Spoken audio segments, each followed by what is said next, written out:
જય શ્રી કૃષ્ણ બધાને. આની પહેલાંની ક્લિપમાં આપણે નચિકેતાનું દ્રષ્ટાંત જોયું.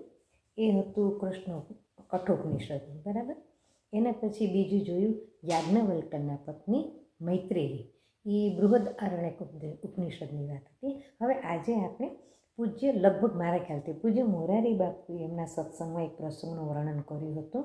હું ન ભૂલતી હોઉં તો બાપુ, મારી પાસેથી જેટલી ક્લિપો રજૂ થશે ને એથી એ બધી મને સત્સંગમાંથી પ્રાપ્ત થયેલી જ છે બધી. તો આજે આપણે બાપુએ એમના સત્સંગમાં એક પ્રસંગનું વર્ણન કર્યું હતું, તેનું દર્શન કરીએ.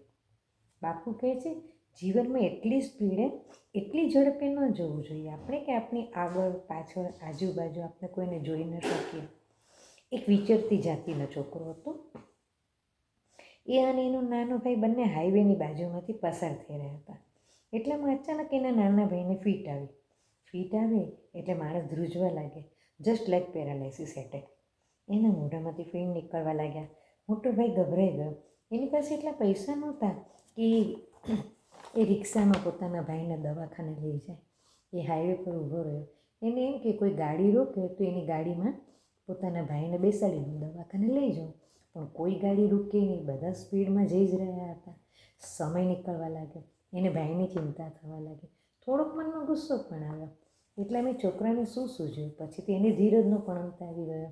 એને શું સૂઝ્યું કે રસ્તા પરથી એક ઈંટનો ટુકડો ઉઠાવ્યો અને એક ગાડી જતી હતી એના પાછળના કાચ ઉપર માર્યો. કાચમાં તડ પડી ગઈ. ગાડીના માલિકે ગાડી ઊભી રાખી. બહાર નીકળીને પેલા છોકરાને 2 થપ્પડ મારી દીધી. પેલો છોકરો બોલ્યો, શેઠ, હજી બીજા 2 લાફા મારવા હોય તો મારી લો મને, પણ મેં પથ્થર શા માટે ફેંક્યું એ તો તમે પૂછો. એ બાળકના આંખમાં આંસુ જોઈને પછી હવે તો શેઠનો ગુસ્સો પણ ઠંડો થઈ ગયો. એમને થયું કે નક્કી છોકરો કોઈ મુસીબતમાં છે. પછી એમણે શાંતિથી થોડી વાર ઊભા રહ્યા અને પેલા છોકરાની બધી વાત સાંભળી. એ શેઠ અને એ છોકરાએ બંને મળી અને જેને ફીટ આવી હતી એ છોકરાને ગાડીમાં સુવડાવીને દવાખાને લઈ ગયા. પછી તો હવે તો શેઠ પણ એને કોઓપરેટ કરવા લાગ્યા. ગુસ્સો ઠંડો થઈ ગયો. બધા દવાખાને ગયા. ડૉક્ટરની ટ્રીટમેન્ટ અને દવા વગેરે લઈને બંને છોકરાઓને એના ઘરે પહોંચાડીને પછી ભાઈ પોતાના ઘરે પાછા આવ્યા. ઘણું મોડું થઈ ગયું હતું. છોકરાએ પૂછ્યું, પપ્પા આટલું મોડું કેમ થયું? એ ભાઈએ આખો કંઈ સંભળાવ્યો કે આજે રસ્તામાં આવી રીતે બન્યું, કે હાઈવે પર આવી રીતે એક છોકરાને ફીટ આવી ગઈ હતી ને પછી એને દવાખાને લઈ ગયા. અને છોકરાએ કહ્યું, ઠીક છે, હા પણ એમ કે આપણી ગાડીનો કાચ તૂટી ગયો છે. છોકરાને એમ કીધું, પપ્પા ઠીક છે ને, આપણે ગાડી બીજી લઈ લેશું. પણ પેલા ભાઈએ ના પાડી કે ના બેટા, ગાડી નથી બદલવી મારે. તો છોકરાએ કહ્યું, પપ્પા આપણે કાચ બદલી નાખીએ. શેઠે કહ્યું, ના બેટા, આ તૂટેલો કાચ મને આખી જિંદગી એ શીખ આપશે કે જીવનમાં એટલી સ્પીડ ન જવું જોઈએ કે આજુબાજુમાં આપણે કોઈને જોઈ જ ન શકીએ. કથાકાર કહે છે કે આપણે બધા જ ઈશ્વરના સંતાનો છીએ. તો શું એક સુખી સંતાન બીજા જરૂરિયાતવાળાનું દુઃખ દૂર ન કરી શકે? થઈ શકે, પણ જરૂરત છે આજુબાજુ દ્રષ્ટિ કેળવવાની. આગળ પાછળ જોવું બહુ જરૂરી છે. એને માટે એક દાખલો આપે છે, એક સમજાવે છે. દ્રષ્ટાંત વગર સિદ્ધાંત મનમાં બેસતો નથી. કે હજારો વર્ષ પહેલાં જ્યારે સમુદ્ર મંથન થયું હતું ત્યારે એમાંથી લક્ષ્મીજી પ્રગટ થયા હતા. લક્ષ્મીજી પ્રગટ થઈને સામે જ નારાયણ બેઠા હતા.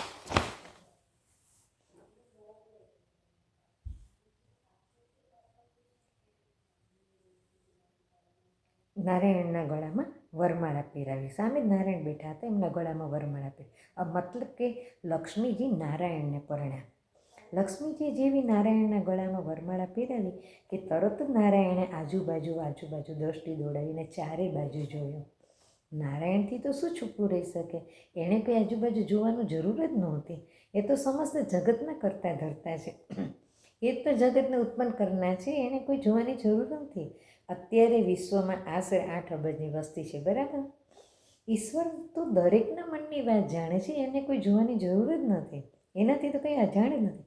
છતાં આપણને એટલે કે માનવ માત્રને સંદેશ આપવા માટે નારાયણે લક્ષ્મીજી આવે એટલે ચારે બાજુ જોયું અને આપણને શીખ આપીને કહ્યું, માનો તું પણ જ્યારે આજુબાજુ જોવાની આદત રાખજે ને, ક્યાંક આપણને અફસોસ ન રહી જાય કે બહુ મોડું થઈ ગયું. અને હવે આગળ શું કહે છે કે પ્રભુની દ્રષ્ટિ છે ને પહેલાં તો એમના ચરણમાં જતી. જ્યાં સુધી લક્ષ્મીજીએ વરમાળા નહોતી પહેરાવી ત્યાં સુધી પ્રભુની દ્રષ્ટિ એમના ચરણમાં જતી. એટલે ઈશ્વર આપણને શું કહેવા માગે છે? બીજો પણ બોધ છે એમાં કે પ્રભુ આપણને સંકેત કરે છે કે જ્યાં સુધી લક્ષ્મી આવી ન હોય, લક્ષ્મી જે આપણને વર્યા ન હોય ત્યાં સુધી તમારું ધ્યાન તમારા ચરણમાં જ હોવું જોઈએ કે આપણું આચરણ તો શુદ્ધ છે ને. જો આપણું આચરણ શુદ્ધ હશે તો લક્ષ્મીજી ક્યારેક ને ક્યારેક આવશે જ, વરમાળા પહેરાવશે જ. એ લક્ષ્મી આવે પછી જ્યારે આજુબાજુ જોવાનું કે મારી આજુબાજુ કોઈ દીન દુખિયા કેટલા છે, હું કેટલાકને મદદ કરી શકીશ. લક્ષ્મીજી તો ચંચળ છે, આજે છે કાલે નથી. ક્યાંક મને પછી અફસોસ ન રહી જાય કે મારી પાસે હતું ને મેં હું વાપરી ન શક્યો. એના માટે પાછું કથાકાર બીજું દ્રષ્ટાંત રજૂ કરે છે. દ્રષ્ટાંતમાં દ્રષ્ટાંત છે કે બે મિત્રો હતા, એક સુખી એક દરિદ્ર. ગરીબ મિત્રના ઘરે એના દીકરીના લગ્નનો પ્રસંગ આવ્યો. એની પત્નીએ કહ્યું, તમારો મિત્ર તો બહુ સુખી છે, એની પાસે જાઓ તો કદાચ થોડી સગવડતા થઈ જાય, તમને માંગતા સંકોચ તો થશે, પણ શું થાય, આપણો પ્રસંગ ઉકળી જાય ને પછી આપણે એને થોડા થોડા કરીને પૈસા ચૂકવી દેશું. માંગવું કોને ગમે? કોઈને માંગવું ન ગમે, બધાને દેવું જ ગમે, માંગવું કોઈને ન ગમે. ઈચ્છા નહોતી છતાં સુખી મિત્રના ઘરે પેલો ગરીબ મિત્ર આવ્યો. બધી વાતની રજૂઆત કરી. સુખી મિત્રએ પૂછ્યું, બોલ ભાઈ, કેટલા પૈસાની જરૂર છે? ગરીબ મિત્ર એની જરૂરિયાત કહી અને સુખી મિત્ર એની નાની સી માગણી પ્રમાણે, નાના માણસની નાની જ માગણી હોય ને, નાની સી માગણી પ્રમાણે પૈસા લઈ આવ્યો. ગરીબ મિત્રની આંખમાં આંસુ ગયા. બોલે, હે ઈશ્વર, તારી કૃપાથી મારો સમય સચવાઈ જશે, મારી દીકરીનો પ્રસંગ સચવાઈ જશે. પૈસા દેતી વખતે તવંગર મિત્ર પણ રડી પડ્યો. આના આંખમાં તો આંસુ આવે તો આપણે સમજી જઈએ કે ભાઈ એને પૈસા મળે એટલે ખુશીના આંસુ આવી ગયા. પણ જે તવંગર મિત્ર હતો, સુખી મિત્ર હતો, એની આંખમાં પણ આંસુ આવી ગયા, રડી પડ્યો. બોલ્યું, અરે ભાઈ, તારે મારી પાસે માગવા આવવું પડે એવી મારે નોબત જ ના હોવા દે ભાઈ. મને અફસોસ થાય છે કે હું કેવી રીતે તારી પરિસ્થિતિથી અજાણ રહ્યો. બંને મિત્રો જ હતા ને, તો મારે તારી પરિસ્થિતિની જાણ રાખવી જોઈએ, તારે મારી સુધી આવવું પડે એ મારી નોબત જ ન આવવા દેવી જોઈએ. આ એના વિચાર હતા, સારા વિચાર હતા એના. આ તો થઈ બે મિત્રની વાત. પણ પૂજ્ય બાપુ એના અનુસંધાનમાં કહે છે કે આમ પણ ઈશ્વર ક્યાં કોઈનું આપણે દેતી વખતે વિચાર કરીએ, પણ કહે છે કે ઈશ્વર તો કોઈનું ક્યારેય રાખતો જ નથી ને.